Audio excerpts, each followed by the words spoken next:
Welcome into the Backroads Bill podcast. I'm Ben, and this week our guest is very, very timely because for those who are in Ontario, a couple of weeks ago, we had a large amount of rain, especially here in the North Bay area where we are. There was a lot of flooding, like streets being cut off. It was the buses were canceled. That's how bad it was. And it wasn't a snow day. It was a rain day. It was a lot of rain in a very small period of time. And we ended up bringing in our guest who is from the water office. That's what kind of people know it. That's not the official term, but that's what people know it by here in North Bay, where he focuses not just in North Bay, but all the way up Northern Ontario. He talks about like just the large area that this office covers. And they focus on data collection, on how fast is water moving, how high are the water levels in all these different lakes and rivers and creeks and areas of bodies of water in Ontario. And that's very important because that data, they don't do much with it, but that data then gets sent to different companies that then, whether it's municipality, it's the weather network, it's forecasters, it's, talking about, like we had David Phillips on a couple of weeks ago talking about climatologists. All of these different people will use this data to be able to use it for whatever they need to. And it's a very important thing. Not a lot of people know about it. Not a lot of people probably care about it, but it's a very important part. And he was right in the thick of things when the Chippewa Creek was flooding on, I guess it was a couple of Tuesdays ago. And he was there and getting data, making sure the data was proper. And it was, he talks about, he was in his hip waders and that whole street was just flooded. So it's very unfortunate that kind of happened, but it was a very busy day for him. So really cool. He brought in some props. He brought in some stuff to show, and it's a really cool episode. So let's get right into it. But first, a word from today's lead sponsor, Source for Sports.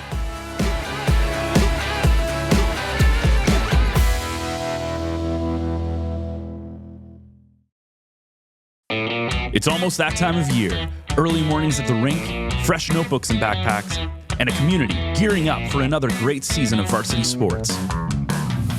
At Source for Sports North Bay, we're proud to be part of it all.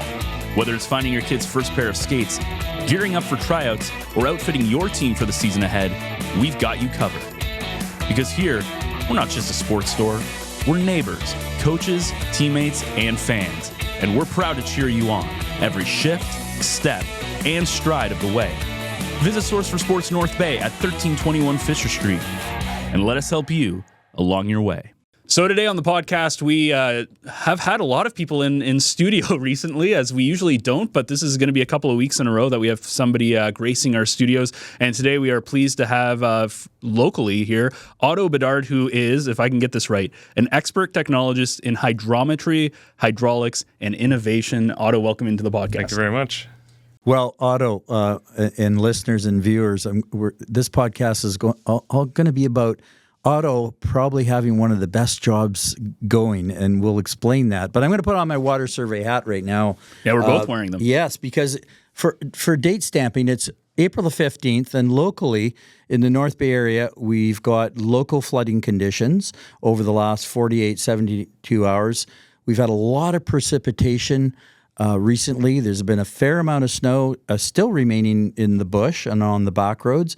And so these last few days, we've seen these conditions. And yesterday and this morning, I was down at the Mattawa River within Sammy D. Champlain Provincial Park and the Canadian Ecology Center. I watched yesterday, actually, within 4 hours, the rise of that water body like no other time. And I often, in my posts, my social media posts, you'll see that I've talked about this being the high water mark, but probably in 37 years of myself being in the park. But this is all about water everywhere and why we should measure the water flow. And again, welcome, Otto. But tell us from the water office perspective what they do and a little bit of the history. Okay, so water office, Bill keeps saying that's, if for any of the viewers or listeners, that's the best Google search you can do. Most of our data is publicly available on that website. So that's the best search you're going to ever get is water office on a Google or Bing or whatever search you use to retrieve that data. So Bill's talking about the Mattawa. There is a water level gauge. We'll use that one as our instance here on the Mattawa River below Bullion Lake. So just upstream of the Canadian Ecology Center.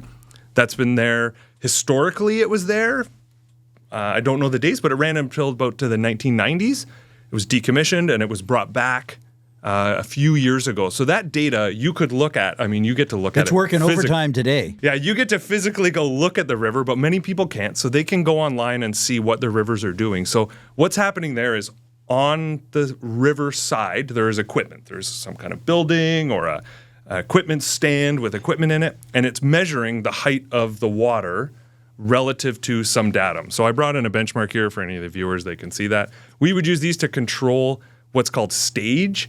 I want to clarify for listeners and viewers here that stage is a measure of the water elevation relative to some zero. So for listeners, you might know that I have a water glass on the table, and we can measure the height of the top of my water glass from the table, and we could say it's 10 centimeters.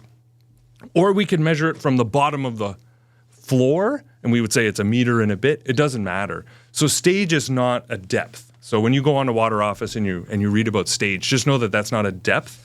That's a reference to some zero. So this could be for viewers. There's a staff plate. This is traditionally how it was done in the beginning. It still is to today, and it's just a gauge, a scientific ruler. Yeah, a scientific ruler. Yeah, and you'll see these on the banks of rivers and docks and other places. Because it's important to know and especially as we're talking about right now, the water is extremely high in this North Bay area. How do those gauges work? Now, well, I guess we should go back. How did they originally work, and how do they work now? Yeah, so they're measuring stage as the primary thing. So the height of the water, and originally, way back in 1908, when Water Survey Canada started, there would have been, in many instances, just a scientific stick in the mud. And a gauge reader was a physical person, and we meet many people who have said, oh, my grandma was the gauge reader. Yeah. And they would go down to the gauge once a day, twice a day. I brought a book here for Bill to see. And they would go in the open water season and fill in their little chart and then telegraph this in, beep, beep, beep, beep, beep, beep, to the central office. So they would record the height of the gauge using their fancy stick in the mud, their scientific stick in the mud, and record that for us. That's the OG, if you will, the original way to measure. But that's the early days of citizen science. Yeah, and I believe they would have been compensated for us being Water Survey Canada, infrastructure on their property, and for that task of going down and doing it properly as you always hope that they would. Mm-hmm. Through time, again, stage is still measured the same way, but with new equipment, we went to chart recorders where it was a float in a well and a pencil. And as the float went up, the pencil went up. And as the float went down, the pencil went down. And I brought some of that in here. Here's an original piece of chart paper. And listeners, you would know that across the top is a date. And it's in semi-log, and we would just get an entire year of record where a pencil just moved up and down. It's almost like the earthquake charts, seismographs. Yeah, seismic. That's the technical. That's the technical. Which there was a recorded earthquake yesterday, so it was earthquakes and floods yesterday. Ben's on it today. So a seismograph would do the same thing. Now we've gone to all digital. So there's a sensor either in the gauge house or in the river measuring pressures or elevations, and now data loggers are recording that water level, transmitting that every hour, or in some instances, every 15 minutes, or depending on certain stations. Powered by a solar panel? Most are solar panel powered. Some are still connected to hydro. We have power lines going to them. Some have heaters. There's a variety of sensors and setups, but they're all functionally doing the same thing where they're measuring the height of the water's free surface above some elevation. That's your stage. They do that every 5 minutes, and then they transmit that typically every hour so that you can go onto Water Office with your Google search and get that water level data. So why is that important? That's a great question. So why do I have a job? Because why would the average citizen care about that? The Water Survey of Canada, which is a group within Environment Canada, a very large government umbrella, we are the authoritative water quantity agency that provides water quantity data. So you're saying, Otto, what's that? Water quantity is how much you have. So we provide numbers to other individuals to do what they need to do with that data. So the local example here would be someone like Bill may want to use that data to know how high up is it at Campignon Rapids, and is it going to flood the parking lot? I was a data user before I was a data provider. I'm a paddler. So the other product we have that I can talk about after is discharge. So paddlers would like to know, hey, how big's the Madawaska going to be at Palmer?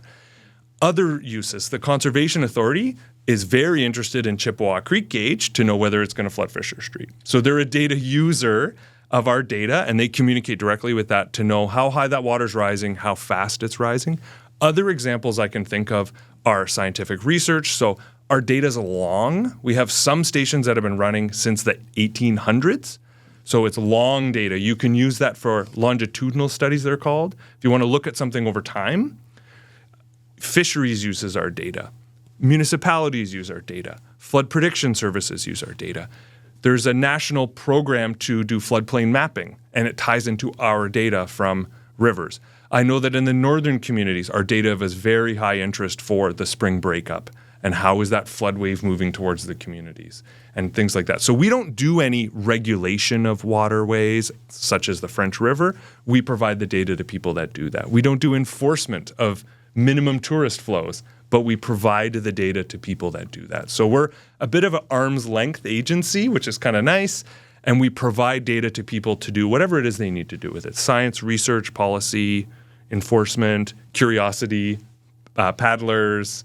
You know, is the road to my camp going to be flooded is an excellent use of our data. So yesterday you were doing the Chippewa Creek stuff because as Bill was saying, we're recording this the day after the whole flood incident in North Well, he Bay. was in his hip waders up to his hips. Can you imagine that amount of water on Chippewa Street. On the street? Yeah, so we would have been, crews would have been watching that. There are 8 staff here in North Bay that are hydrometric technologists, and they monitor a network of stations out of the North Bay office. That's a high-value station. It's local. 2 crews were dispatched to ensure that the equipment on site that was recording and transmitting numbers was accurate.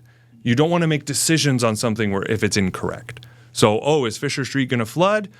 Let's ensure that the people that need that data are getting quality, timely data that's quality assured. So we go and visit the station and calibrate everything.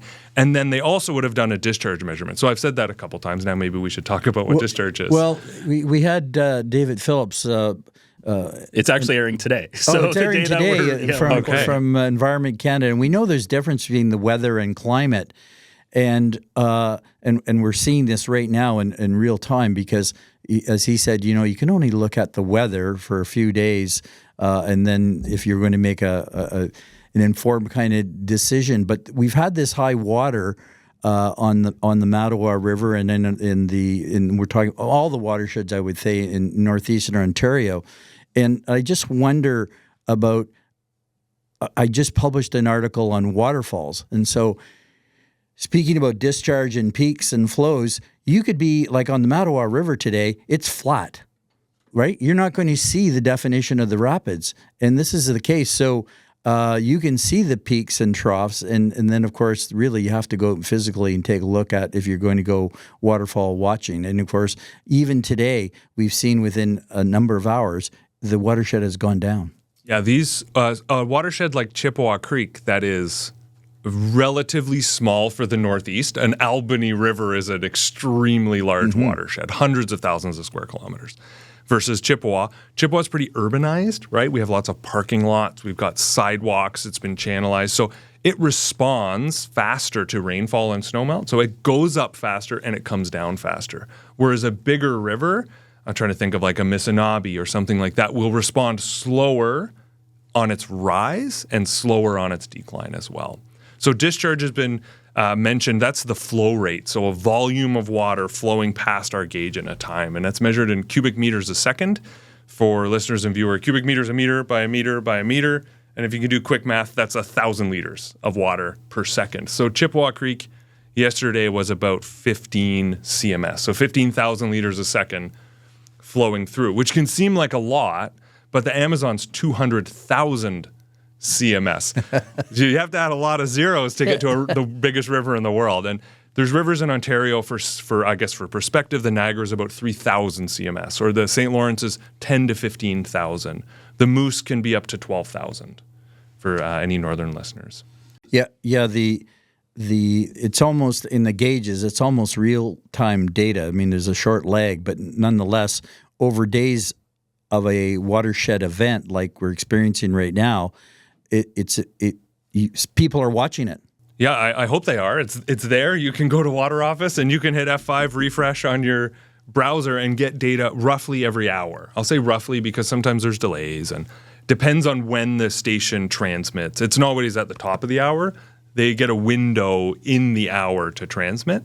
And so you can see kind of the last hour every hour on that station's sequence and schedule. Yeah. So it's available right there. And so stage is measured physically in the river by some kind of sensor, and then discharge we model. So we go out and take measurements. I was saying yesterday there was 2 crews measuring Chippewa Creek.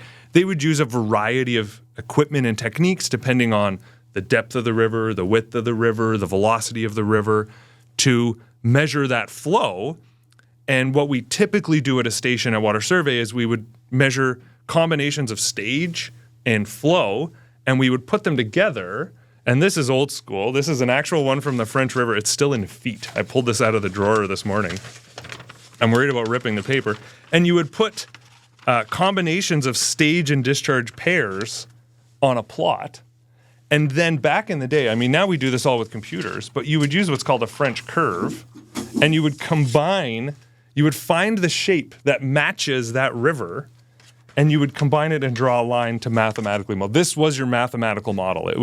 It's a physical representation of an equation. And you would find one, we have a whole drawer of them, and you would line it up. Now we do it all with computers and algorithms, statistics, yeah, but it's the same idea. You relate the height of the water to the discharge. And then what you can do is take that data, that stage data that you're recording every 5 minutes and transmitting, push that through this model and provide discharge. And for people to know, Bill, you were saying you have to go see it. As a paddler, many of the paddlers on Palmer Rapids on the Madawaska would know, oh yeah, Palmer at 70, I know what that looks like. Or on the Ottawa, oh, gauge is at 16, bus eater's going to be crazy, and things like that. People make their own like correlations to what their favorite activity, river, waterfall looks like to data. And I have a little notebook of all the times I've paddled a river of what the discharge was so that I know going in today or tomorrow, let's say we're going to run the Mattawa, I would know, okay, Petit Peresseau is probably a portage, or Petit Peresseau is going to be a gravel walk, and we'll just walk down the river. We can use that data real time with my friends and family to paddle the Mattawa. That's why we have to stay in the math class in high school, so we make all these relationships. But it is true. But tell us a little bit about that interactive map, because in my article, I of course send people to the link, and there's not a station in every single river or creek, but you find one, and then tell us about what you should probably do there. Yeah, so you'll find your users and viewers and listeners will find that there's about 23 to 2,500 active stations in Canada. And if you look at Water Office, you'll get all the active stations. If you really want to nerd out on this, you can go into the historical archive, and there's more than 5,000 stations that have historical data as well that you can mine. So when you go into Water Office, most people would do a map search, and it would bring up a map of Canada, and there is green and red dots, and they have a legend. So red is, I believe, data is more than 6 hours old, and green is it's less than 6 hours old. So there might be a delay at that station or an equipment issue or something like that. So ideally, we're mostly green for the whole country. And you can then click on a station and view the most current data. So what was the last reading? When was the last visit? That kind of just pops up. And then you can view a report on it and use some of the graphing tools if you're interested. You can look at the real-time stage, so water level, and the discharge. We'll call that flow. You can also compare that to the historical. There's options to add what the average was for, let's say, April 15th. What was the average flow for April 15th? Let's compare that to what it is now, and you would see at Chippewa Creek that yesterday it was much higher than the average or much higher than the median. So users of that data can do a bit of an analysis for themselves to know, oh, this is higher than normal when I go see that waterfall, or if I'm going to go paddle that river. For that time of the year. So that's all available. You can download it as like a CSV if you want to do your own data analysis.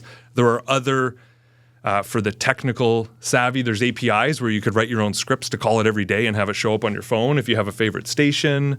That's now available. They've added those kind of features to that website. But that's the map search. You can also do a station search. If you're unsure or you know in an area, you could just do a bounding box and say, I want all the stations in this zone, or I want all the stations of large watersheds, 10,000 square kilometers or more. Give me all of those. So it's quite powerful data analysis to be able to find data that you want as a user. Do you guys do any predictions, or do you just collect data and then other people, like, and I guess for you, I know like Environment Canada, like larger, but for you, do you do any predictions? Yes. So Water Survey doesn't forecast water levels. There are other groups in Environment Canada that are looking at that and ingesting the Water Survey of Canada water quantity data with other data sets. So David Phillips is a meteorologist, isn't he? Yeah. Yep. Yeah, so precipitation data, and there are very good precipitation models. That's how we get a forecast of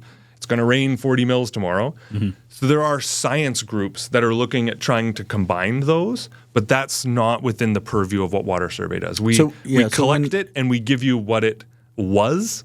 We don't predict forward right now. So when the Conservation Authority issues a flood warning, they may get their data from there. They would probably be doing their own analysis, and I won't speak for them, but they're probably doing a combination of forecasted plus the Water Survey of Canada data, plus many conservation authorities run their own stations, either co-located or up or downstream of ours so that they just have more information. Sure. Similarly, Public Works, which is now called something else, I think, Public Services Procurement Canada, who operates like the French River Dam, they would have their own model of snow melt, snow depth, precip, all the different rivers that feed into Lake Nipissing. We're, again, arm's length from that. We just give them the data to do that. We're not involved in that actual modeling and prediction specifically. And how has technology made your job not just easier, but you're able to do things now that you weren't able to really do before? Oh, interesting question. So I guess if we go back to the old school paper charts, there are instances when the technologists, before I ever worked here, and they would set the chart up, add the new pencil, and then you would leave and you would come back 6 weeks later and the pencil had fallen off 5 minutes later, 10 minutes later, and you would have no idea. So there's no data record for 6 weeks, 8 weeks, whatever it was. Nowadays, in terms of the data, our aim is, I believe, 95% uptime, and we greatly achieve that. So if stations go down, we see it right away. If it's a battery problem or a nitrogen tank problem or some other sensor problem, we get to see that right away. So technology has really increased the amount of data that we can collect and provide to the public and to data users from just more awareness of what's happening. The other thing I would say is that the measurements we can do of the discharge, so the electronic technology we have, Bill was asking about the cup meter on his hat, and the logo is a physical cup meter that you would put into the river, and it would spin and go beep every time it makes a spin, and you count the beeps, and you calculate the discharge, and that was a lengthy process. You had to have physical equipment in the water dangling off of bridges on cables with big heavy weights, like 50, 75, 100-pound weights, when there's sometimes trees. We can now make a discharge measurement that is more complete than those and is faster. So we're able to, in a flood scenario like this, maybe now, compared to when they might have done one station, we could do 2, potentially 3 in one day to get more data to the public and the users than we could have because of equipment changes. And I would say in many instances, it's safer for us as well from that. So the staff aren't in the water as much when there's trees and ice and things like that. And it's probably more reliable, right? I would imagine. Like technology and sensors. The physical price meters are actually very good. Are they? Yeah. They're very reliable. Most places where you would still use one, they're still in the truck as a backup. Wow. So they don't get used very often. Less than 5% of measurements are price meters. But in some areas of Canada, because we're a national program, they are still the right tool. Some of the newer, I'll do air quotes here for the listeners, fancy equipment doesn't quite work in some of the very mountainous fast streams with tons of aeration in British Columbia. So they don't work quite the same. So we still rely on a mechanical meter that's like, the old trustworthy. It still works. It still does its job. At Agnico Eagle, we are committed to being a trusted community partner, focusing our efforts on building a local economy that lasts for generations. Our careers offer the flexibility and ample downtime needed to find lifelong balance. We strive to be a good neighbor, investing in our people and their future, not just because we operate here, but because this is home. We make mining work. We often talk about the rhythm of life in North Bay. For Amanda, that rhythm was fast. Hockey practices, baseball games, juggling a full-time career, and keeping up with 2 energetic boys. But life hit pause after routine surgery led to a call she never expected. Stage 2 breast cancer. No symptoms, no warning. Suddenly, Amanda was facing a double mastectomy, reconstruction, weeks of chemotherapy and radiation treatments, and several additional surgeries. The path ahead was overwhelming. Through every stage, one question stayed with her. How do I keep being mom for my boys? Amanda's care team at the North Bay Regional Health Center made all the difference. They understood how deeply she wanted to hold on to familiar routines, cheering from the stands, being there at bedtime, staying present in the moments that gave her strength. Their compassion kept her connected to the 2 people who kept her fighting. She stayed present, she stayed grounded, she stayed mom. This holiday season, help ensure patients have access to the exceptional care they need during life's most challenging moments. Your gift helps patients like Amanda stay connected to the people they love while strengthening healthcare for families across our region. Visit nbrhcfoundation.ca or call 705-495-8125 to give. This winter is a good example. As this goes to air eventually, we'll look at the Matagami River in Timmins. A lot of snow there this winter and a lot of snow there now. Sudbury area, the Wanapitei River there'll be an effect there. And so recording all this data, given the temporal nature of the data, people that do the forecasting, they'll want this data because gone are the days where once in a century event. Like these can be whatever it is, whether it's weather or flooding, we're going to see these more and more. So the data becomes even more precious. Yeah, I think our data set as being a long record is very valuable. So we found the physical note from, I think it was 1897, from the Petawawa River at Petawawa. And the gentleman who was there, back then it would have just been gentlemen in their 3-piece suits. We have photos of them in fedoras on the sides of rivers and smoking cigarettes. They didn't have their water survey ball cap. They did not. They dressed quite sharply. And they wrote the notes from 1800s. And so I think for individuals that are interested in temporal change and things like that, we have an interesting data set that is long. Mm-hmm. And you can see things like climate change in it. You could study for urbanization changes in certain watersheds. You could look at those things, and I believe people are doing that.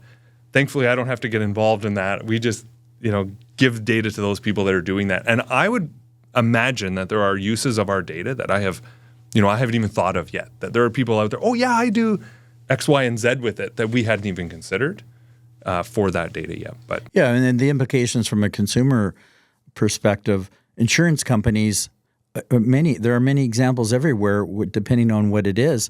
The insurance companies say, we're not going to insure your place if you're in the floodplain. That's not going to happen. So this data even becomes more important by application. Yeah, there's I believe a separate group that is handling the national floodplain mapping program. Yeah. And I'm very certain that they would use our data for that, but that's a separate group. Is there anything? I don't even know how much you can answer this, but is there any interesting pieces of data that you've come across as you've gone and surveyed stuff, at least in the North Bay area, where you go because you've been here 13 years, over that time where you see certain trends or anything, or any interesting moments that happened during that time? Oh. Specifically in the data, or just in my day-to-day job where you get to see something because cool? You have the best job in the world. Well, we're going to get to I that. do get to see really cool things. Well, let's start with just from a data standpoint. Then we'll move on to your job. Yeah, I would say I think the neat part about the job in terms of the data is many people might bike to Chippewa, or bike the eco path on Chippewa Creek, but they only see it kind of in one season, peak summer. It's always kind of low, and it's a bit higher today. In this job, I get to see Chippewa Creek at its lowest in the fall and its highest when it's on Fisher Street yesterday. And I get to see it in the winter when it's frozen over and we drill through it with augers to get at the water underneath. Many people think we get the winter off, but there's still water there. It just takes a bit more work to get to it. So I think having seen so many rivers in all seasons, in all conditions, has been really interesting to be a part of that, to see a river from its lowest low to its highest high. I don't want to speak to like trends and climate change impacts and all that kind of stuff, because that's, again, not our business that we do that. Do you also, I'm assuming you do the lakes as well, or is it just rivers? So we do inland lakes. The Great Lakes and the oceans is another group. That's the Canadian Hydrographic Service. So you do like Nipissing and Trout Lake. Yep. So there are 3 gauges on Lake Nipissing that the North Bay office operates. For any listeners or viewers that are in North Bay, if you walk down to the main pier, there's a kind of a dull olive green 6x6 steel building with a solar panel on the back. That's the water level gauge. I've had people say, I've been here 30 years and never seen anybody go in there. You're just there at the wrong times, I guess. We're not there on Saturdays. And we're not there at peak fishing time. But that's 02DD006 Lake Nipissing at North Bay. And that's been there a long time. Probably the 40s, I think that gauge has been there. Is there anything that you notice? Because North Bay's kind of, it's not unique, but there's a lot of water that comes in here. We got Nipissing, Trout Lake, 2 major watersheds, plus like the rivers, plus all of like where those rivers go out to, and then you go up to the Mattawa. There's so much when it comes to that. Do you notice like little differences between the different bodies of water? Or have you ever noticed that? Or is it just like, are all bodies of water kind of the same? Oh, I would say they all have a personality for sure. Like Trout Lake being deeper, smaller, more treed, cold, is a very different animal than Lake Nipissing.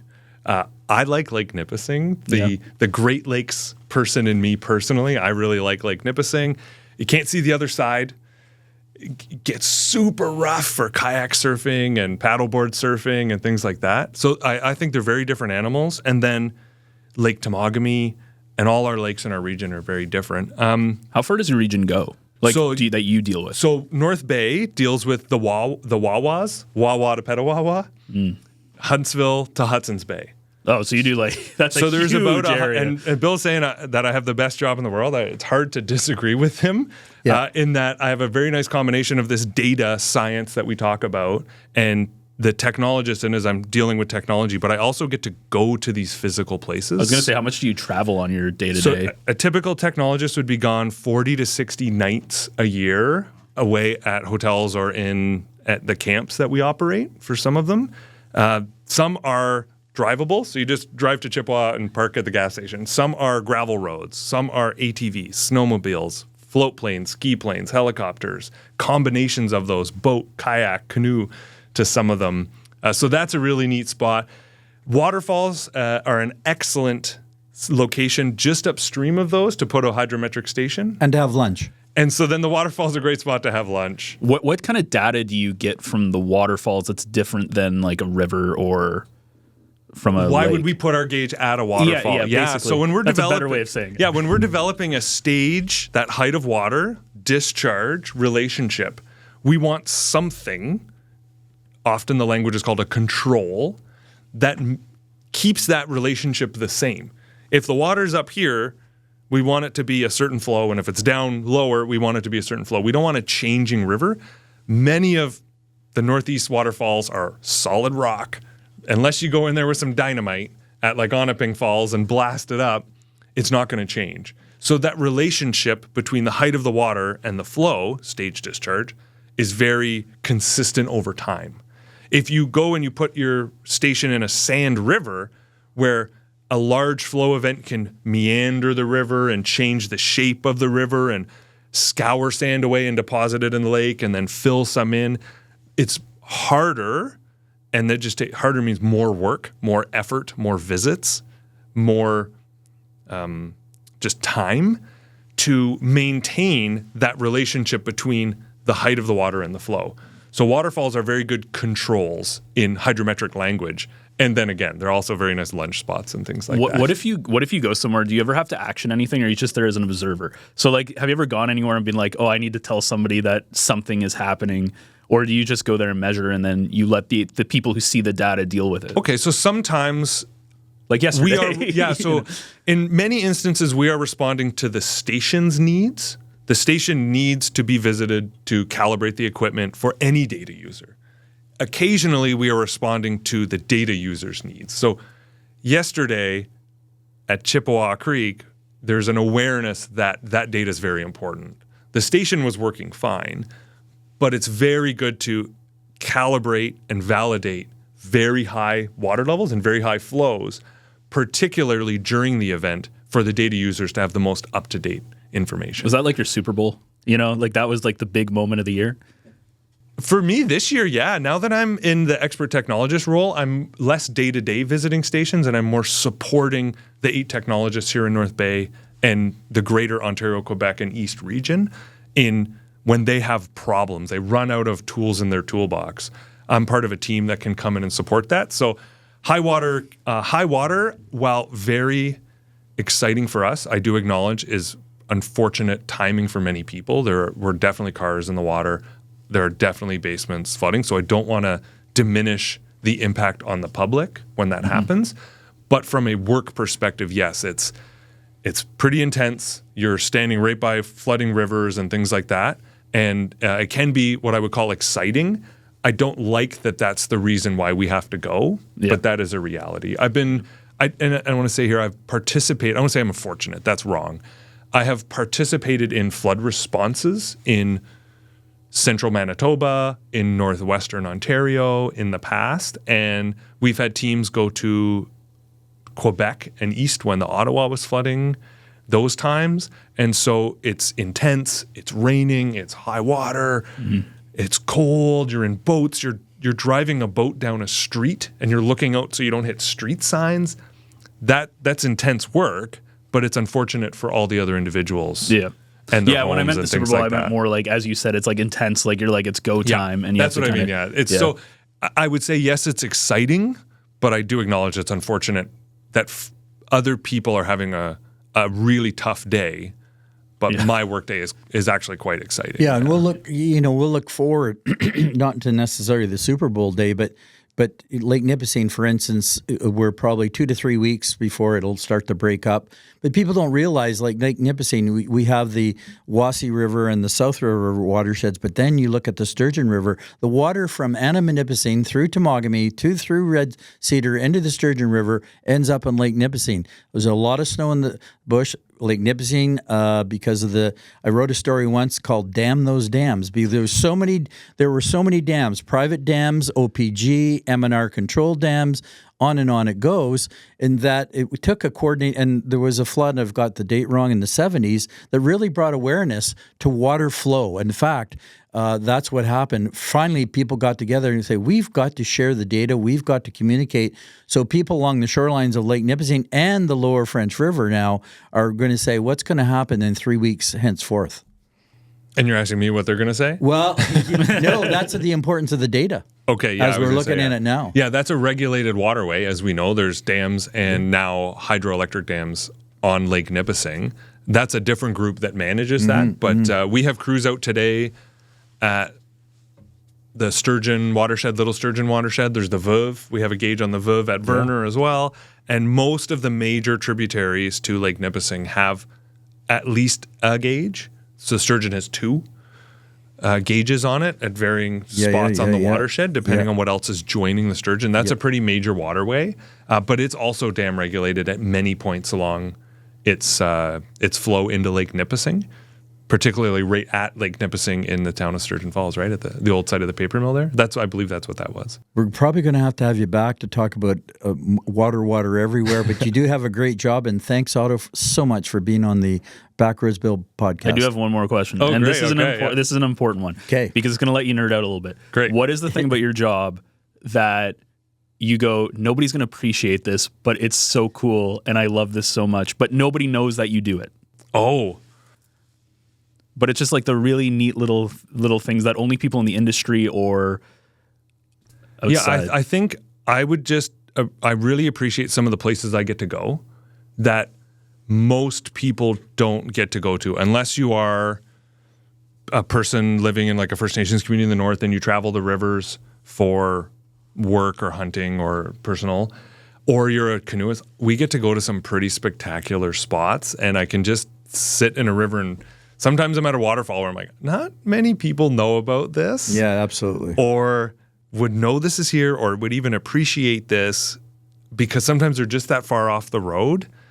I think, yeah, that would be just some of the places I get to go and the sights I get to see.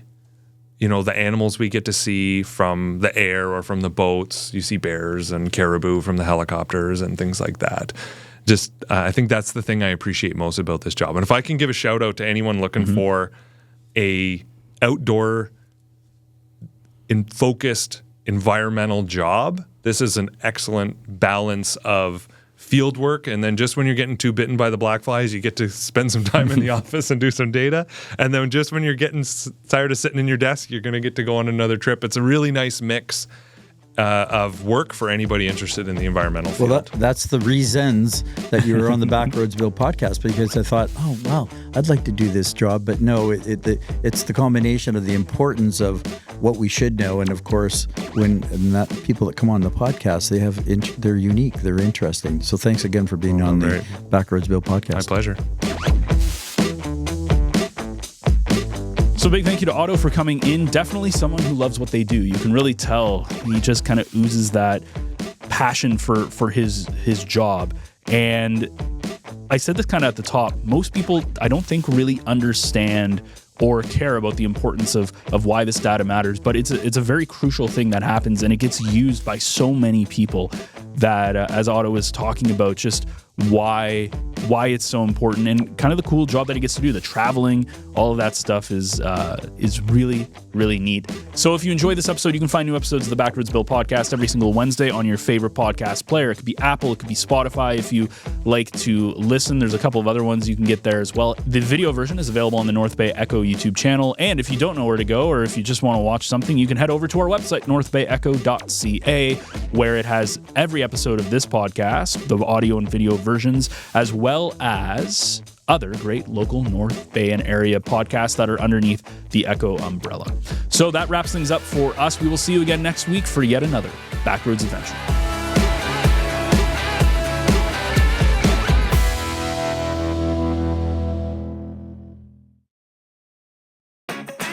The snowmobile is parked. The ice is melted.